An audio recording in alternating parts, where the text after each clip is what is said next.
ಕೇಂದ್ರ ರಾಸಾಯನಿಕ ಮತ್ತು ರಸಗೊಬ್ಬರ ಸಚಿವ ಜೆಪಿ ನಡ್ಡಾ ದೆಹಲಿಯಲ್ಲಿ ನೂತನ ಇ-ಬಿಲ್ ವ್ಯವಸ್ಥೆಯನ್ನು ನಿನ್ನೆ ಉದ್ಘಾಟಿಸಿದರು. ಸುಮಾರು 2 ಲಕ್ಷ ಕೋಟಿ ರೂಪಾಯಿ ಮೊತ್ತದ ರಸಗೊಬ್ಬರ ಸಬ್ಸಿಡಿಗಳನ್ನು ಸರ್ಕಾರವು ಇನ್ನು ಮುಂದೆ ಈ ಡಿಜಿಟಲ್ ವ್ಯವಸ್ಥೆಯ ಮೂಲಕವೇ ಪ್ರಕ್ರಿಯೆಗೊಳಿಸಲಿದೆ. ಈ ಸಂದರ್ಭದಲ್ಲಿ ಅವರು ಆನ್ಲೈನ್ ವ್ಯವಸ್ಥೆಯು ಪಾರದರ್ಶಕ, ಸಮರ್ಥ ಮತ್ತು ತಂತ್ರಜ್ಞಾನ ಆಧಾರಿತ ಆಡಳಿತವನ್ನು ಬಲಪಡಿಸುವಲ್ಲಿ ಪ್ರಮುಖ ಪಾತ್ರ ವಹಿಸಲಿದೆ ಎಂದು ತಿಳಿಸಿದರು. ಇ-ಬಿಲ್ ವ್ಯವಸ್ಥೆಯು ಹಣಕಾಸು ಆಡಳಿತವನ್ನು ಸುಧಾರಿಸಲಿದ್ದು, ಪ್ರತಿ ಹಂತದಲ್ಲೂ ಕಟ್ಟುನಿಟ್ಟಿನ ನಿಯಂತ್ರಣವನ್ನು ಹೊಂದಿರುತ್ತದೆ. ಇದು ವಂಚನೆ ಅಥವಾ ದುರುಪಯೋಗದ ಸಾಧ್ಯತೆಯನ್ನು ಕಡಿಮೆ ಮಾಡುವುದಲ್ಲದೆ, ಪ್ರತಿ ಚಟುವಟಿಕೆಯೂ ಆಡಿಟ್ಗೆ ಲಭ್ಯವಿರುವಂತೆ ಮಾಡುತ್ತದೆ ಎಂದು ಹೇಳಿದರು.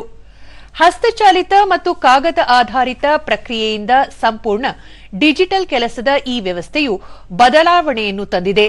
ಇದರಿಂದ ಬಿಲ್ಗಳನ್ನು ಭೌತಿಕವಾಗಿ ಕಚೇರಿಗಳಿಗೆ ಸಾಗಿಸುವ ಅಗತ್ಯವಿರುವುದಿಲ್ಲ. ಸರ್ಕಾರದ ಸುಧಾರಣಾ ಕ್ರಮಗಳಿಗೆ ಈ ವ್ಯವಸ್ಥೆಯು ಒಂದು ಮೈಲಿಗಲ್ಲಾಗಲಿದೆ ಎಂದರು.